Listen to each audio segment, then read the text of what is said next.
Good evening, everybody, and welcome to Vaishnavi Charan's talk with a very esteemed speaker today. But before I actually introduce her to our guest, let me welcome you once again. Good evening and welcome to Mindful Trinity, and I'm your host Vaishnavi Charan. Our talk for today is basically on creating self-love patterns in your life. I think most of us have struggles with that, especially in this day and age where there's so much of a demanding lifestyle and we need to be in so many places at the same time. But anyway, we have a very awesome person that's going to be sharing insights and different means and ways of achieving that goal. So our guest for today is Marissa. Please forgive me, Marissa. Marissa No worries. Marsh. Okay, Marissa Marsh from the USA. Welcome, Marissa, and thank you so much for accepting our invite and just for being here, gracing us with your awesome presence. Well, thank you so much for having me. I'm super excited to share today. Awesome. So let me tell you a little bit about Marissa. When I got to know her through social media, I was like really wowed, and I'm sure you are also going to feel the same way after hearing from her today.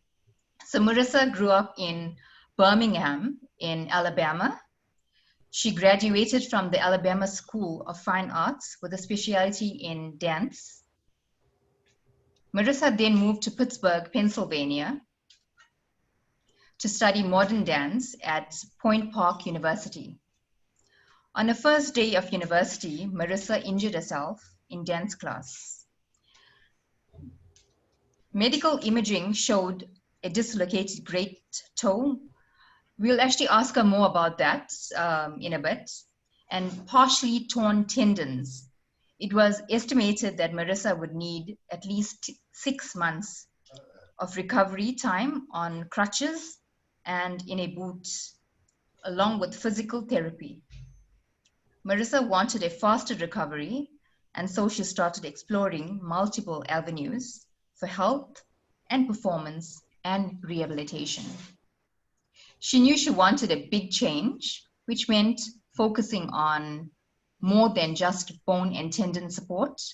With the daily routines she created within the 4 months, she was once again dancing and performing. Marissa is fascinated about the body, how the body works, and when given the best tools, how the body can change and heal itself. Her personal stories provide that passion behind research on the benefits of plant-based products and how removing everyday toxins can help the body perform at its optimal level. Marissa is an internationally known certified NLP self-love and mindset coach. Her coaching is focused on creating daily routines within a 4 pillars of health, and that consists of emotional, structural, nutritional, and environmental. Wow, Marissa, that is actually a mouthful, and I'm so intrigued and I'm so engrossed in actually learning more. If you want to add anything further to this and tell us about the great toe, what does that mean? Yeah, absolutely. So, hi everyone. Again, thank you so much for having me. I am super excited to share with you all today. So, the great toe, that's actually the big toe on your foot, that really big toe. Okay. And so, what happened was I had gotten into the school of my dreams on a full scholarship, dancing. It's number 2 in the world for dance. So, this was like a top tier dance company that I was going to be working with and studying with.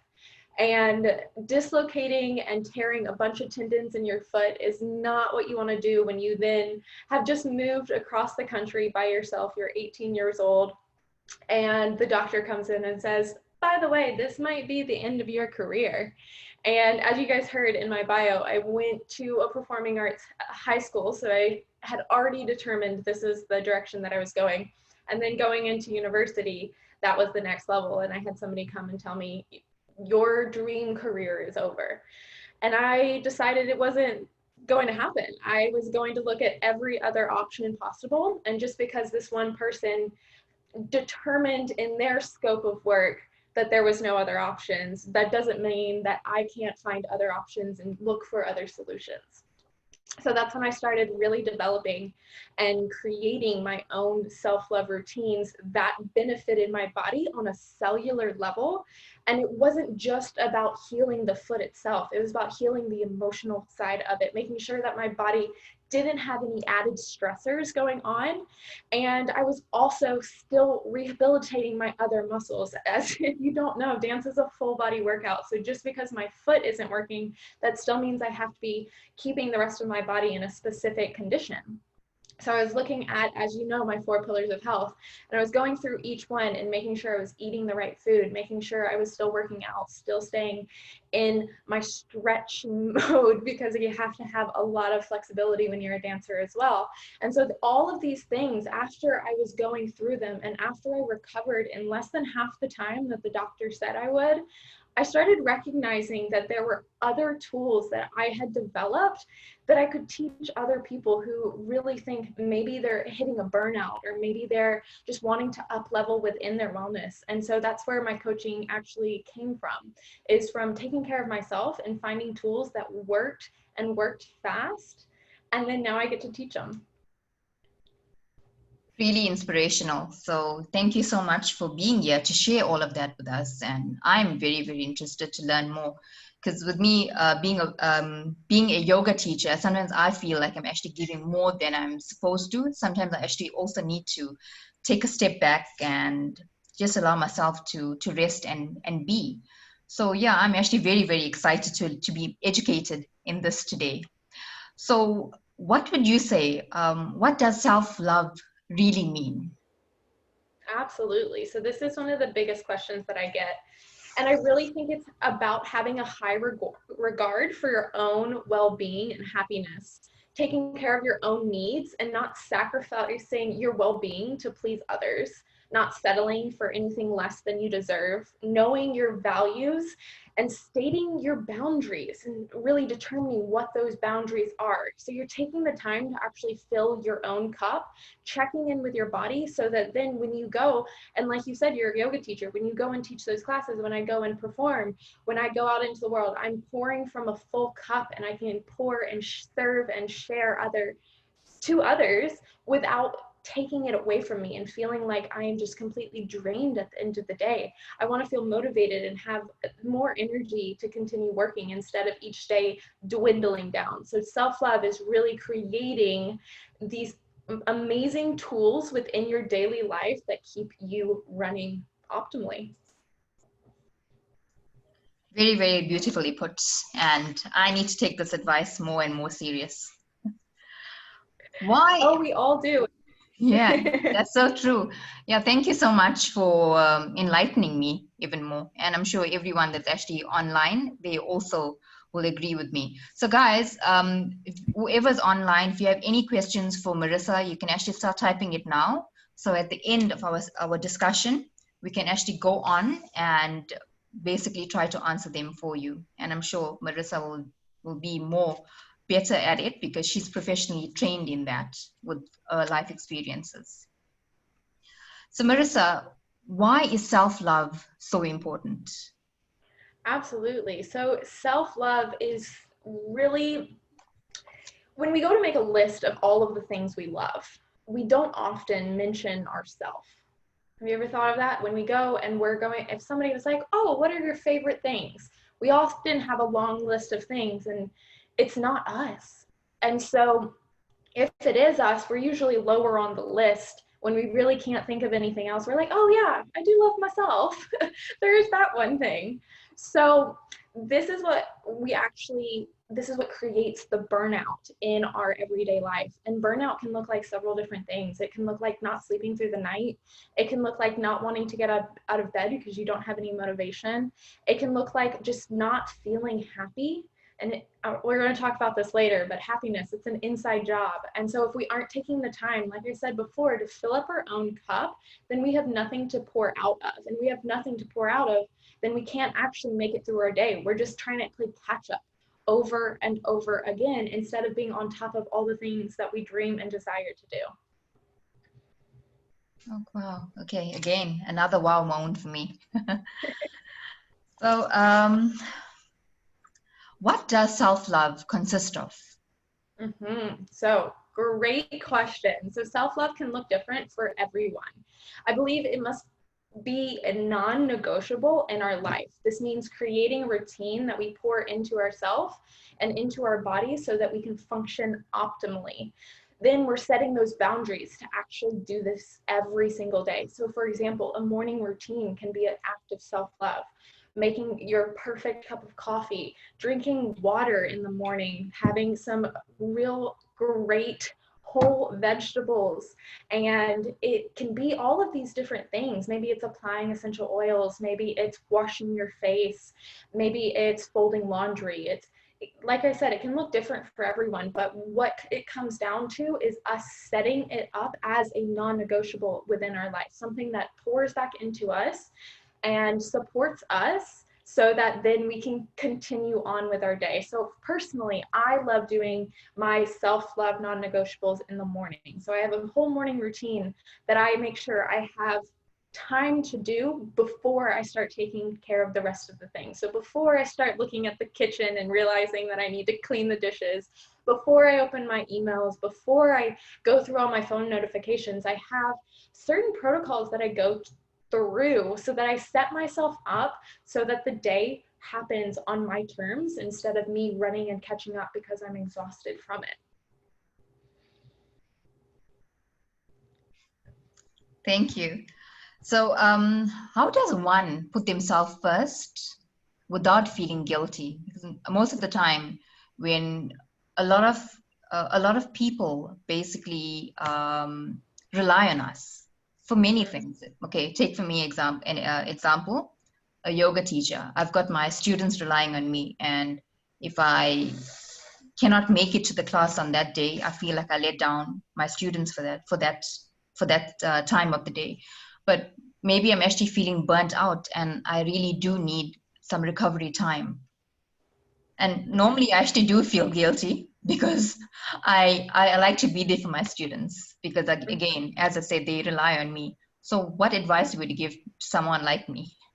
Yeah, absolutely. And this is such a common question because typically when we don't have a self-love routine, it almost comes back and looks at we feel less like we're worthy of a self-love routine. We feel like we have to pour into so many other people that we don't have the time for ourselves because I have to go do this for somebody else.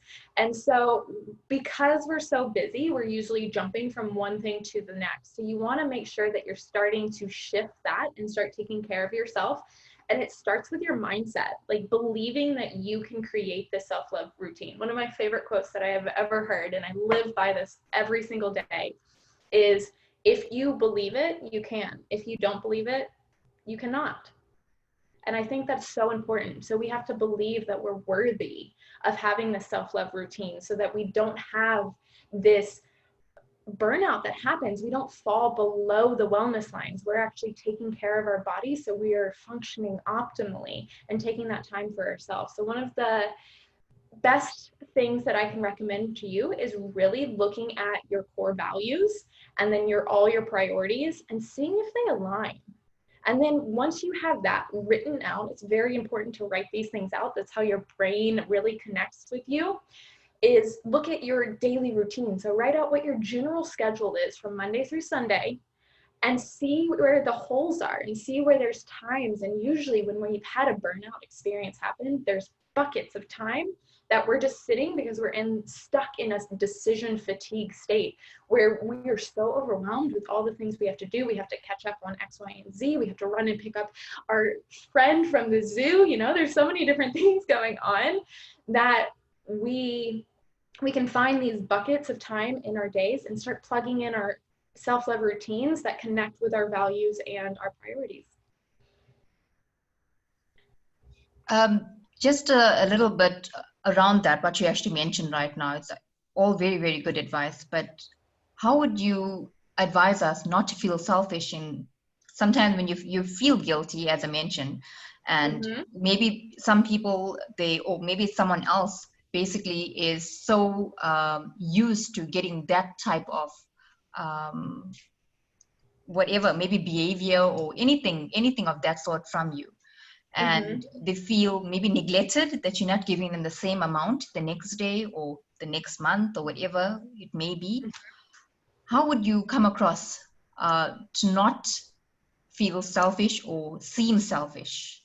Yeah, absolutely. Love this question. So this is where we really have to establish our boundaries and make them clear with all of our clients. For example, if I didn't set a boundary of my clients can only message me during XY hours, or I'm personally only going to respond during XY hours, then I would be up all night responding to people because I have clients all over the world. So if I am not taking care of myself, then those clients actually don't get the time that they deserve. But switching into that takes time because you have to have your self-love values set up first.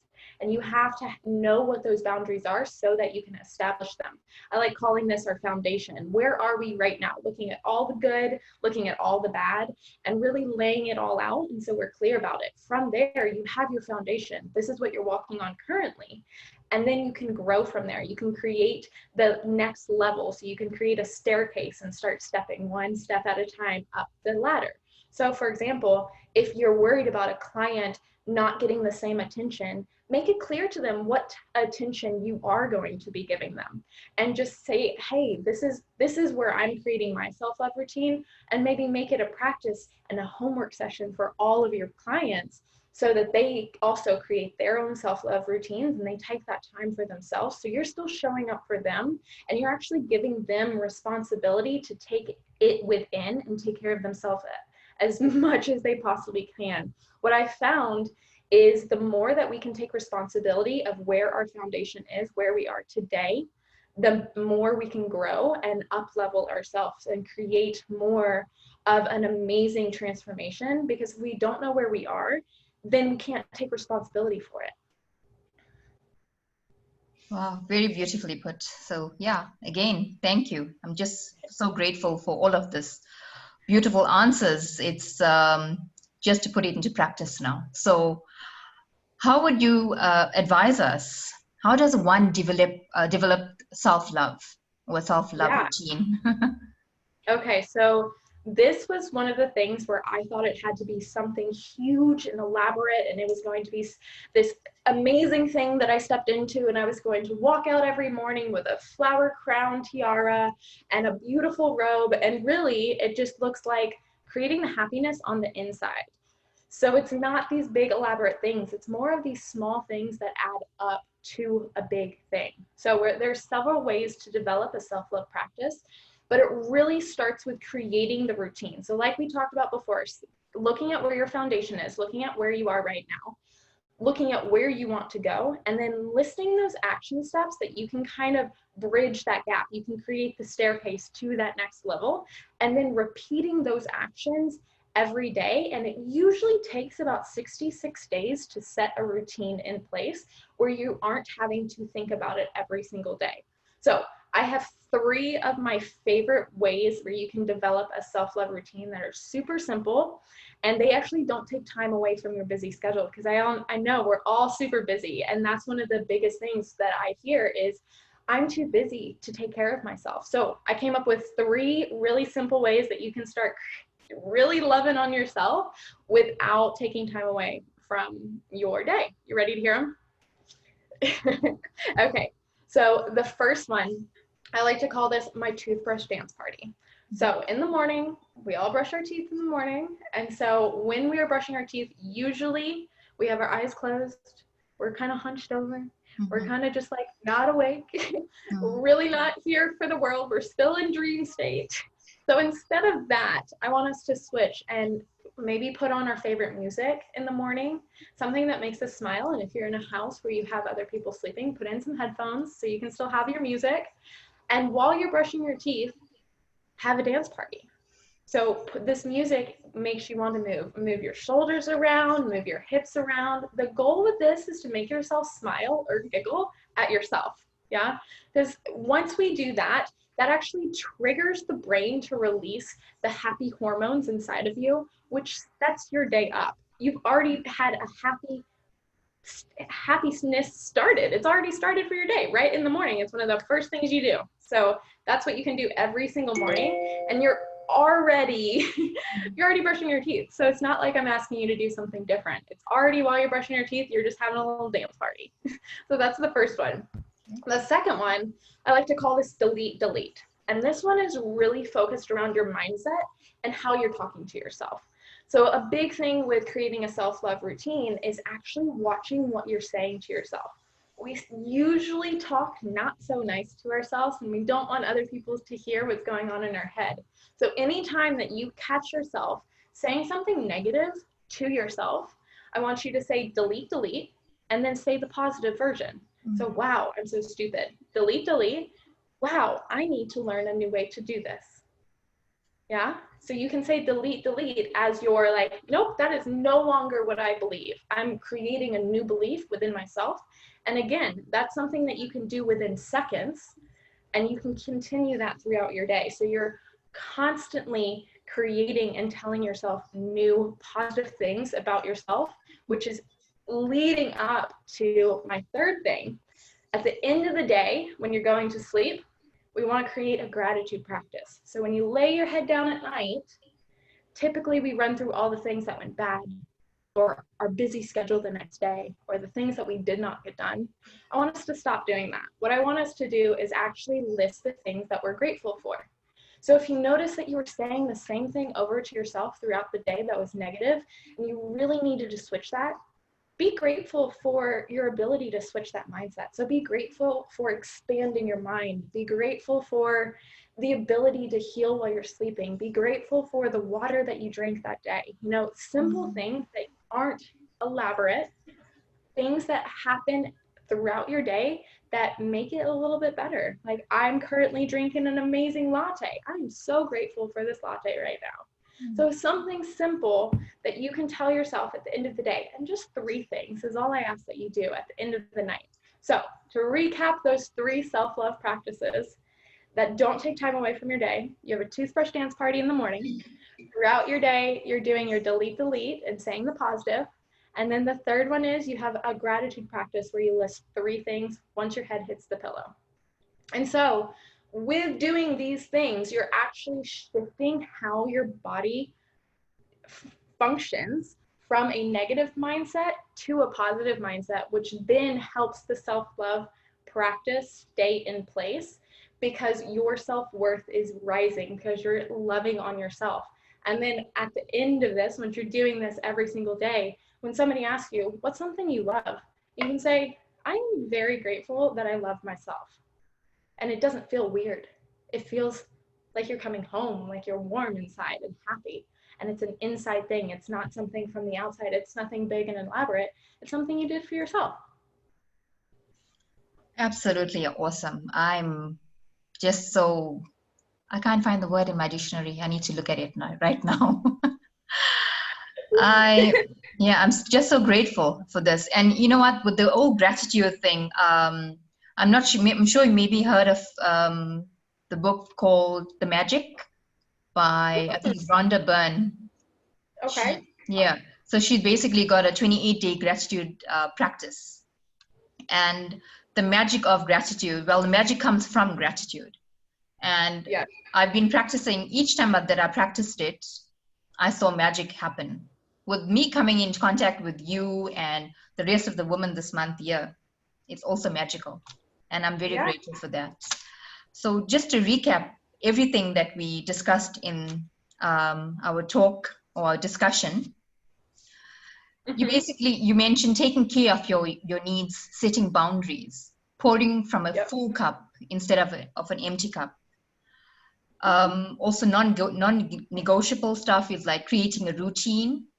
A morning routine is absolutely essential. Also the shift of the mindset, creating a positive mindset. If you believe it, if you believe it, you can achieve it. And if you don't believe it, then of course you cannot.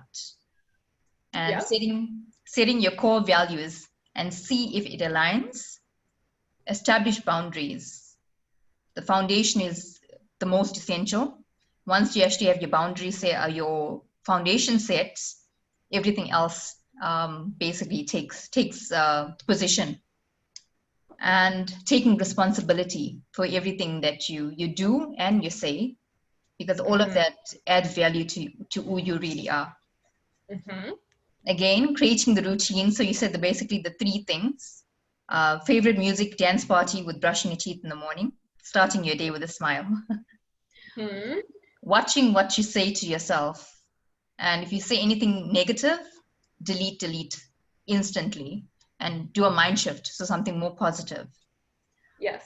And creating gratitude, a gratitude practice. And again, with the entire mindset and the mind shift into positivity. Sometimes it is difficult for certain people if they are conditioned that way. So it's just work in progress. And I'm sure you would also agree with me. They should not be hard on themselves, because it's like teaching a baby how to walk, and they are taking baby steps all over again. Absolutely, absolutely, I completely agree. And it's interesting that you use that example. I use the example of learning how to ride a bike.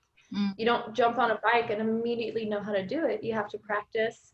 You have to fall a few times. Yes. You have to get back on it. You have to be like, no, I really know it. And then you teach yourself, and you have this fun, new, exciting thing to do. So the biggest transformation that I find with all of my clients who go through this protocol and just start creating the self-love routine is they find they have more time to do things they love, because they're not feeling like they have the whole weight of the world on their shoulders, holding them down and holding them back of all the things that they could be doing, or the negative things that they didn't knock off their to-do list, or all the other people that they have to help.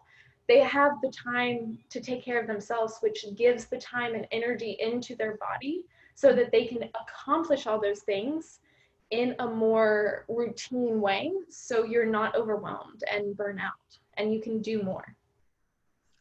Thanks so much for that. Also, do you have any tools to share with us? Sure. So one of the biggest tools that I would say needs to be in everyone's toolbox is to be drinking so much water. If we're not having water in us, then our body it's like a raisin. It's like you have your grape and then it turns into a raisin. And if you're not drinking enough water, your body doesn't have the energy to actually function. So I recommend everyone look at their body weight, divide it in half, and then have that amount of ounces. I don't know if you use ounces over there. No, I think ours is actually liters. Okay. Yeah. I'll convert it. Yes, that'd be great. So you take it's that in ounces. So usually I have about 3 of these big mason jars full of water every single day. And I'm making sure, and that's if I'm not working out. Of course, if you're working out, you have to have extra water. But that would be one of my favorite tools to use. The second tool that I would remind you of is your mind is a muscle.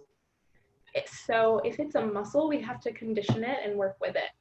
And these are things that you can just think about when you're expanding your mind. Instead of like putting things in a box, we want to expand, because once we expand and we grow that muscle, then it can continue to move and grow. So those would be my top 2 recommendations that you work with. My third one that I really, really love is the use of essential oils. The brain uses your scent of smell completely differently than anything else. The use of essential oils actually helps your body faster than light and sound. You can actually use them. So for example, when you're walking by maybe a movie theater and you smell popcorn, you have a memory that immediately pops up with popcorn, right? Maybe it's when you were a kid, you went to the movies and you got some popcorn and you watched this awesome movie. So that actually triggers your memory, because the scent of smell actually goes into your brain, and you can start creating memory patterns with this. So if you're looking to switch your mindset, you can start creating a self-love routine around positivity and connect it with an essential oil to remind your brain, hey, we're shifting into the positive now. So along with the delete, you can take a smell of an essential oil and it will trigger your brain to have that memory and stay in the positive. Very interesting. So I actually have, yeah, sorry, you want to say something? Nope, you're Okay. good. Okay, I think we are all very excited about these topics. And again, it's something that all of us should be talking about more, but not all of us have these opportunities to discuss this. And now with this old COVID, I took it as a blessing because it pushed me to this direction of going online and getting all of these phenomenal women from around the world coming onto this platform to share their knowledge with myself and whoever that's on my social platforms. Yeah, and again, I'm grateful for that. Yes, it's been quite magical how we can connect with so many people. Yeah. Uh, I also take it as a gift because I have been able to connect with so many different people, and it's put me on such an amazing journey to go more online and talk to people and do stuff like this. So it's definitely a gift. Good. Yes. Again, I agree. So I actually have someone on Facebook asking a question. Okay. So her name is Bhakti. Bhakti asks, I must be honest, I don't think I know how to love myself. I am my worst enemy. Bad habits, bad cycles turn into a way of life. So she asked that, and then she comments again and she asks, how do you even break the cycle of never making time for yourself? Yeah, and so that's where I would plug in those 3 self-love practices that I mentioned before, because it doesn't take time away from yourself. So it's actually just plugging it in your already daily routine. So if you can start shifting things like that. So for example, another one is if you have a long car ride or even a 10-minute car ride, what can you do in that? Maybe you listen to a podcast that really lifts your spirits. You have a singing session where you put on your favorite music and you just blast it and sing out your heart, and taking those little shifts and starting to do them every day. Like I said before, it takes almost 66 days to establish a routine in our brain where we don't have to remind ourselves of it. So if we do these things for 66 days, that's almost 3 months. It's a little over 3 months, right? Yeah. So if we do these things for about 3 months and then revisit, where's my foundation? What are my core values? What are my priorities? What are my responsibilities? And is this working towards the goal that I'm going towards? So what is that goal? Maybe asking yourself, what is something that you're working towards? And then creating a 3-month action plan that you can work towards that with. And so then you just come back and you look at where's your foundation and just repeat that on every 3 months and then continually work on it. It's a journey. It's not about the destination. It's about how you take one baby step at a time, how you build your staircase, how you get on that bike again, even after you fell off. And we all have those times where we all fall off the tracks, you know? I truly believe that everything happens for a reason. And on top of that, I believe that we have to have those lows to remind us of what the highs are like. Life is a roller coaster. There's always ups and downs. But if we don't have the downs, then we don't know what an up is. So if we're focusing on working towards a dream or a goal, then it's almost like we're working on an upward roller coaster. Yeah. And then we check where's your foundation. That's like the checkpoint. And then you go up again and it goes up and down, but you continually work on it and develop new self-love routines based on what season of life you're in. Okay. So you say 66 days for I think it's the brain to be programmed to be doing stuff that's a certain way.